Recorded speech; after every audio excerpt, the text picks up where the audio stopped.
दोस्तों नमस्कार, मैं राम सूरत यादव। विपक्ष की महारैली होने वाली जो पटना में है उसको लेकर के बीजेपी बेहद हैरान परेशान है। ऐसा हम इसलिए कह रहे हैं कि 23 जून को एक महारैली जो है नीतीश कुमार के नेतृत्व में हो रही है और इस महारैली में विपक्ष के सभी पार्टियों के राष्ट्रीय अध्यक्ष शामिल होने के लिए लगभग तैयार हो गए हैं। आप सोच नहीं सकते हैं कि इस महारैली को लेकर के बीजेपी में इतनी बेचैनी क्यों है। क्या बीजेपी ये समझ रही है कि ये महारैली एक तरीके से ऐतिहासिक रैली होने जा रही है, क्योंकि अगर 20-22 पार्टियों के राष्ट्रीय अध्यक्ष इस महारैली में आ रहे हैं और इसकी जिम्मेदारी जो है बिहार के मुख्यमंत्री नीतीश कुमार लिए हैं एवं वहां के उप मुख्यमंत्री तेजस्वी यादव लिए हैं। और आप सोच नहीं सकते हैं इस महारैली में केजरीवाल जी एवं ममता बनर्जी एवं अखिलेश यादव उत्तर प्रदेश के जो समाजवादी पार्टी के राष्ट्रीय अध्यक्ष हैं ये सभी शामिल होने जा रहे हैं। और आप कल्पना कीजिए कि इसी वजह से पूरी बीजेपी बेहद हैरान परेशान है। और विशेष सूत्रों से जो सबसे बड़ी खबर मिल रही है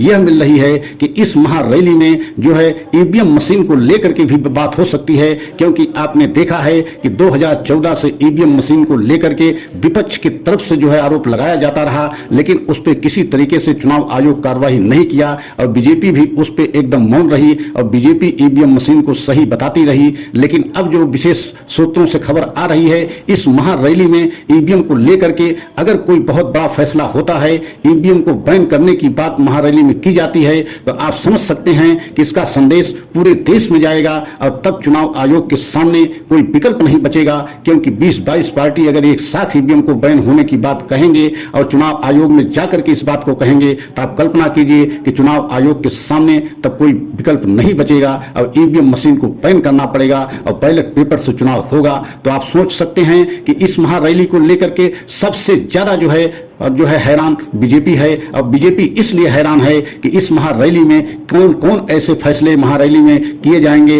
इस बैठक में लिए जाएंगे, उन फैसलों को लेकर के बीजेपी बेहद हैरान परेशान है। और आपने देखा है कि जो है ईवीएम मशीन को लेकर के जब छत्तीसगढ़ रायपुर में जो है महाधिवेशन कांग्रेस का हुआ था तो उसमें भी ईवीएम को लेकर के एक प्रस्ताव पारित किया गया था और उस प्रस्ताव में स्पष्ट तौर से ईवीएम को बैन करने की बात कही गई थी। तो आप सोच सकते हैं कि अगर पूरे विपक्ष एक हो करके ईवीएम को बैन करने की बात करता है तो कल्पना कीजिए कि बीजेपी को बहुत बड़ा झटका लगने जा रहा है। और यही वजह है कि पूरी बीजेपी इस समय महागठबंधन को लेकर के बेहद हैरान परेशान है। और खासकर नीतीश कुमार के नेतृत्व में जिस तरीके से विपक्ष की सभी पार्टियां कांग्रेस के नेतृत्व में बीजेपी को सत्ता से बाहर करने के लिए एक साथ और एक मंच पर आने के लिए तैयार हो गई हैं। और आपने देखा है कि यह स्थिति तब पैदा हुई है जब कर्नाटक में कांग्रेस को बहुत बड़ी जीत मिली और बीजेपी को बहुत बड़ी हार मिली। और आप सोच नहीं सकते हैं कि कर्नाटक में एक तरीके से मोदी जी एवं बीजेपी अपनी पूरी सत्ता की ताकत लगा दिया था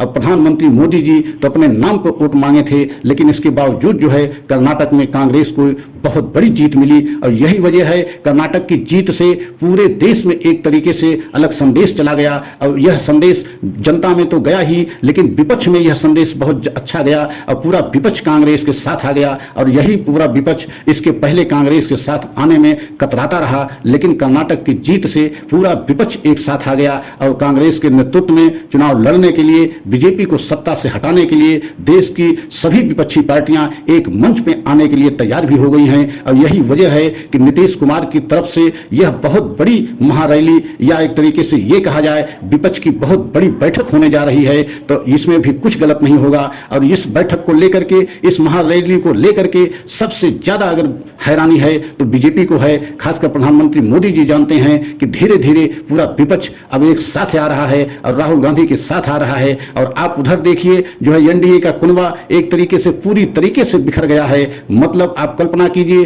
कि जब 2014 में एनडीए चुनाव लड़ा था तो 36 पार्टियां उस समय उनके साथ में थी, लेकिन आज धीरे धीरे एनडीए में सारी पार्टियां साथ छोड़ दिया है। अब 2-4 पार्टियों का ही एनडीए बचा हुआ है। लेकिन इधर देखिए मतलब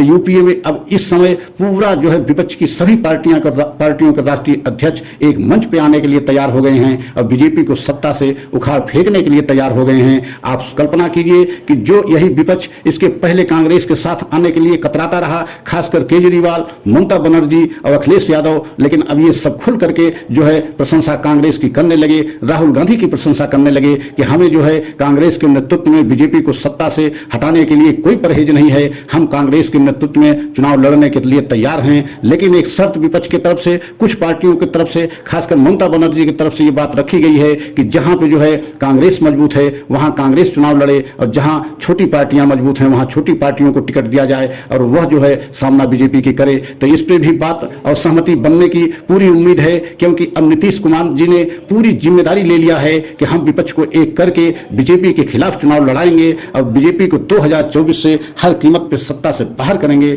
लेकिन आप कल्पना कीजिए, सबसे बड़ी जो है जो खबर आ रही है ईवीएम मशीन को लेकर के आ रही है कि अगर ईवीएम मशीन को लेकर के इस महारैली में, इस महा बैठक में, खासकर विपक्ष के सभी जो है दलों के बैठक में अगर ये फैसला हुआ कि ईवीएम मशीन बैन किया जाए, तो आप समझ सकते हैं कि अगर ईवीएम मशीन बैन होती है और बैलेट पेपर से चुनाव होता है तो बीजेपी को बहुत बड़ा झटका लगेगा, क्योंकि बीजेपी हमेशा ये कहती रही कि ईवीएम मशीन से कोई गड़बड़ी नहीं होती, और जबकि विपक्ष इसके विपरीत कहता रहा कि ईवीएम मशीन से हमेशा 2014 से गड़बड़ी करा करके बीजेपी चुनाव जीत रही है। तो अब देखने वाली बात यह है कि इस महारैली में क्या निर्णय लिया जाता है, कि क्या ईवीएम मशीन को बैन करने का निर्णय विपक्ष की पार्टियों को द्वारा लिया जाता है या नहीं लिया जाता है। ये आने वाले समय मतलब 23 जून को जब जो बैठक होगी तो उसमें स्पष्ट एकदम साफ हो जाएगा कि ईवीएम बैन का मुद्दा जो है को फैसला जो है लिया गया या नहीं लिया गया। लेकिन विशेष सूत्रों से जो खबर मिल रही है वो यही मिल रही है कि ईवीएम मशीन को बैन किया जाएगा। और अगर सभी देशवासियों को हमारा सच अच्छा लगा हो